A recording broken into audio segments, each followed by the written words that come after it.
Hey guys, welcome back to the Spectre Creative Channel where we answer questions about the toy industry and the movie industry and pop culture in general.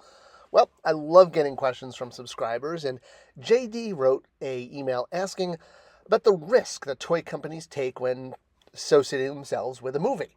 And yeah, it is absolutely a risk. It's an enormous amount of pressure because you have no way of knowing if content of a new movie is going to be a hit or if it's going to bomb. And well, when a movie bombs, usually the product does too. And the product is often a much larger investment. Yes, a movie, is going to cost in the hundreds of millions, but between the tooling, the advertising, the retail development, it is a shit show, or at least it can be. So, how does a toy company know whether they should pick up a movie license? What is, that golden ratio, that ticket? Well, it's whether or not the property has toyetic qualities. Now, this does not guarantee a movie is going to work in the toy aisle, but at least it helps.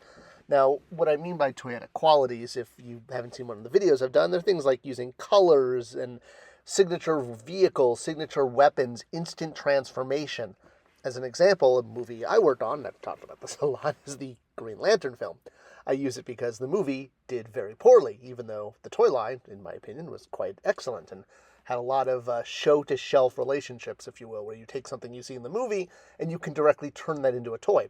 Green Lantern had all of the formula for being toyetic. It had instant transformation, light-up signature weapons, signature suit, signature logos, emblems. All these things make great toys.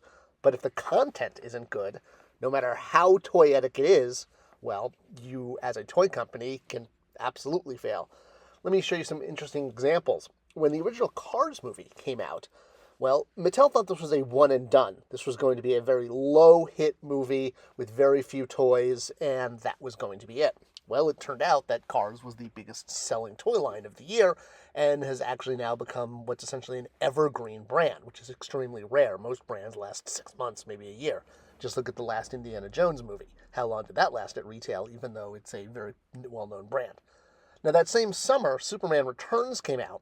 Mattel heavily bet on this movie, but it turned out Superman Returns kind of bombed, where Cars did better than expected. Another interesting example is Dark Knight.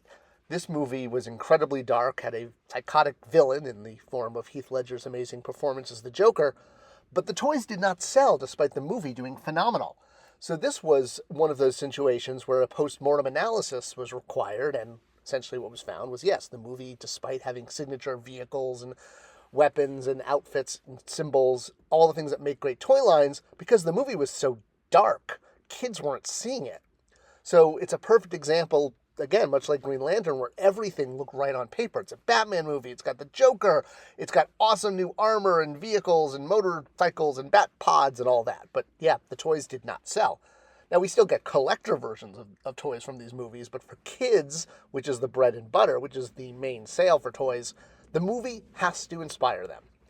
And there is really no such thing as a perfect bet anymore.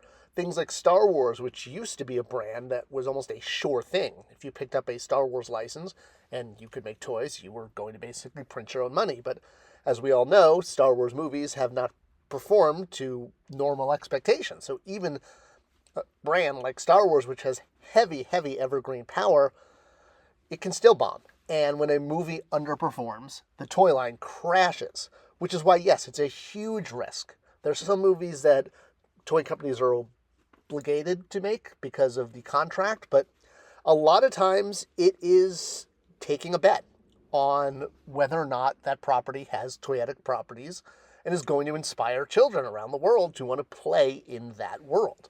So is it a risk? 100%. Does it fail more often than not? Yes. You can take a property that's worked in the past and has done phenomenal for toy sales, and it doesn't guarantee that it's going to be a evergreen toyetic property, even if it worked in the past, because things can change. You can recast characters. There can be, well, call it woke elements or political elements in a film that turn people off, or it can just be a poor story. So the exact same IP, years later, flipped around, can underperform, whereas it was one to bet on in previous years. It's a huge risk, and it's one of the biggest difficulties in running the toy industry. There's no guarantee that you're going to have a hit movie and a hit toy line, even if it's a property that's proven at market. It's a risky business, toys, and one of the things that makes a good toy maker is someone who can really understand play patterns, and that's what you need to do. I hope this was a good quick look at the risk that toy companies take when signing up for a movie license, and the best way you can support this channel is by sharing these videos with other people. Thanks for watching, thanks for sharing, and I'll see you guys in the next one.